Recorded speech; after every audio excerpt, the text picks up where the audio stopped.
Advocate Ullas Babu, താങ്കൾക്ക് Raju P നായർക്കുള്ള മറുപടി നൽകാം. ഒപ്പം തന്നെ ഒരു ചോദ്യം കൂടി.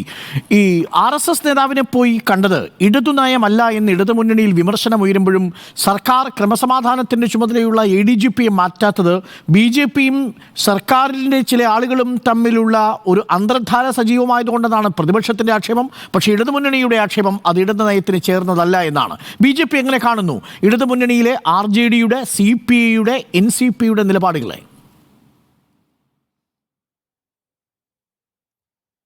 അല്ല, ആദ്യം അരുൺകുമാർ ചോദിച്ച ചോദ്യത്തിന് മറുപടി പറഞ്ഞിട്ട് നേരത്തെ പറഞ്ഞ ആ വ്യക്തി പറഞ്ഞ ആ തട്ടിപ്പിന്, ആ മോശത്തരത്തിന്, ആ തെമ്മാടിത്തരത്തിന് ഞാൻ മറുപടി പറയാം. ബഹുമാനനായിട്ടുള്ള ജെന്റിൽമാനായിട്ടുള്ള വളരെ മാന്യനായിട്ടുള്ള ഒരു ജേർണലിസ്റ്റായിട്ടുള്ള ശ്രീ അരുൺകുമാർ അങ്ങ് അതിലിടപെടാത്തതിൽ കൃത്യമായിട്ടുള്ള വിയോജിപ്പ് ഞാൻ രേഖപ്പെടുത്തുന്നു.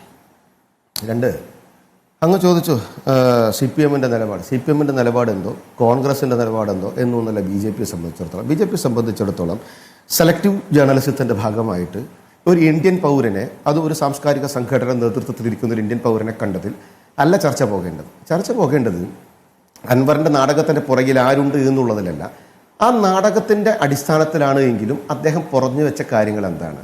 ഒരു ADGP കൊലപാതകങ്ങൾക്ക് കൂട്ടുനിൽക്കുന്നു, ഒരു ADGP സ്വർണ്ണ തട്ടിപ്പിന് കൂട്ടുനിൽക്കുന്നു, ഒരു ADGP സ്വർണം പൊട്ടിക്കാൻ കൂട്ടുനിൽക്കുന്നു, ഒരു ADGP ഫോൺ ചോർത്തുന്നു. ആരുടെ? ചെറിയ ആളുകളുടെ അല്ല, ഇവിടെ ഭരണ സംവിധാനത്തിലിരിക്കുന്ന ആളുകളെ.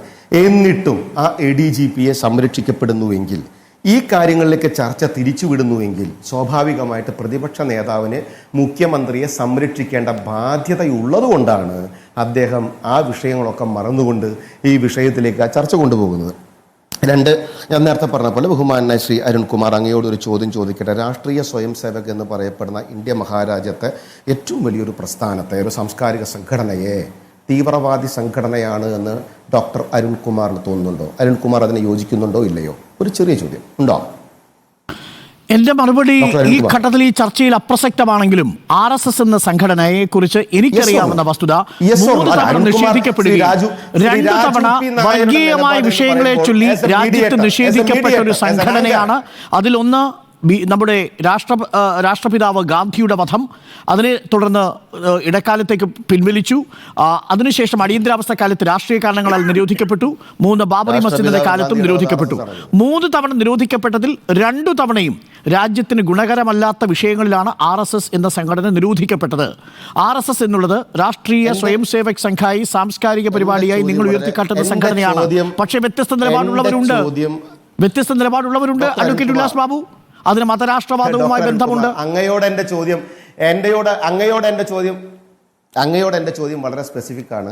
RSS എന്ന് പറയപ്പെടുന്ന സാംസ്കാരിക സംഘടന തീവ്രവാദ സംഘടനയാണെന്ന് അരുൺകുമാർ വിശ്വസിക്കുന്നുണ്ടോ ഇല്ലയോ? അരുൺകുമാറിന് മറുപടി പറയാൻ ബുദ്ധിമുട്ടുണ്ടെങ്കിൽ പറയണ്ട. ഞാൻ അങ്ങയുടെ ചോദ്യം ചോദിച്ചു, അത് ജനങ്ങളുടെ മുമ്പിലിരിക്കട്ടെ. 1963 ഇന്ത്യയുടെ റിപ്പബ്ലിക് ഡേ പരേഡിന് വേണ്ടി RSSനെ ക്ഷണിച്ച നെഹ്റുവിനെ രാജു പോയി വിളിക്കട്ടെ തീവ്രവാദി എന്ന്. 1977 ഇന്ദിരാഗാന്ധി അറ്റൻഡ് ചെയ്ത RSS പരിപാടിക്ക് പോയ ഇന്ദിരാഗാന്ധിയെ വിളിക്കട്ടെ രാജു തീവ്രവാദി എന്നും. സതീശൻ RSS പരിപാടിയിൽ പങ്കെടുത്തിട്ടുള്ള, RSS കാര്യാലയത്തിൽ പങ്കെടുത്തിട്ടുള്ള സതീശനെ വിളിക്കട്ടെ ഈ രാജു പോയി തീവ്രവാദി എന്ന്.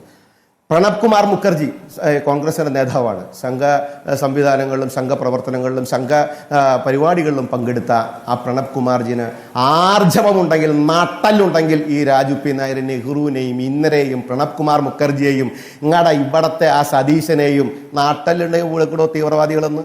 അവർക്ക് ആ നിലപാടുണ്ടായിരുന്നുവെങ്കിൽ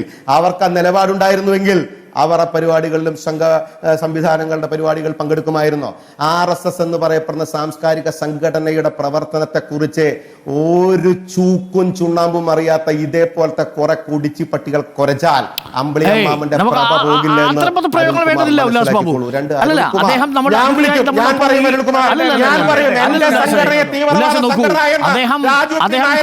വളരെ മാന്യനായ നമ്മളുടെ അതിഥിയായി എത്തിയിരിക്കുന്ന ഒരു പ്രതിനിധിയാണ്.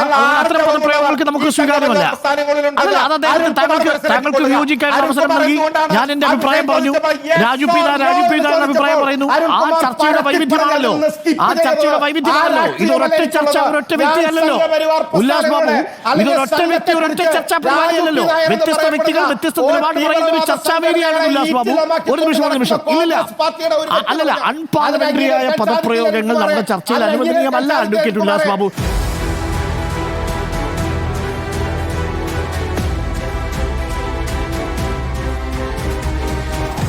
Debate with Arun Kumar.